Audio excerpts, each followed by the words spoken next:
Hello, everybody. My name is Mrs. Froehlich, and I am this week's mystery reader. I am so excited. Next year, I will be the Dunphy School principal. Today, I have Rylee and Reese here with me, and one of our favorite things to do when it gets warm outside is we love going to the zoo to see animals.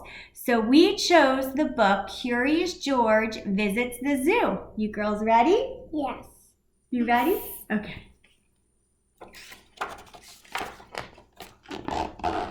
This is George. George was a good little monkey and was always very curious. One day, George's friend, the man with the yellow hat, said, "How would you like to see a real elephant? George, let's go to the zoo." Elephant.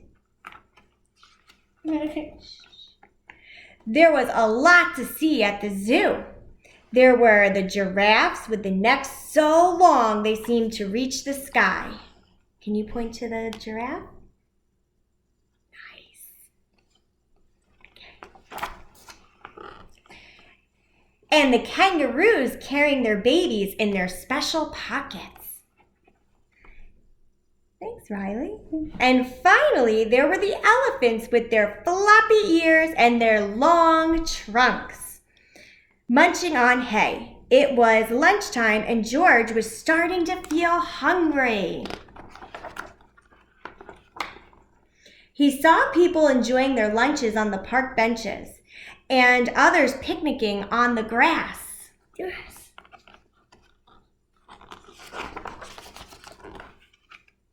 "I am going to find out what time they feed the lions," said the man with the yellow hat.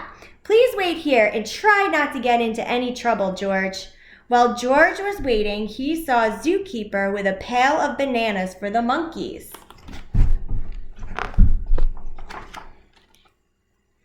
The keeper put the pail down to get a drink at the water fountain. George was hungry, so he grabbed the pail and ran away with it. "Hey!" shouted the keeper, "stop that monkey!" But George kept on running. There was a crowd of people standing near the monkey's house. This would be just the place for George to hide. Standing by the cage was a little boy holding a red balloon with a long string. All of a sudden, one of the monkeys reached out and snatched the string from the boy's hand. The monkey took off with the balloon and climbed to the top of the cage. But when he tried to squeeze the balloon through the bars, it was too big and the other monkeys started to shriek and scream. The little boy started to cry. "Please, can somebody get his balloon back?" asked the mother, but none of the people could reach that high. George knew what to do. With the pail in his hand, he climbed up to the top of the cage. Who remembers what was in that pail? The monkey. Monkey? Bananas were in the pail, right? Yeah. He took a few bananas and fed them to the monkeys.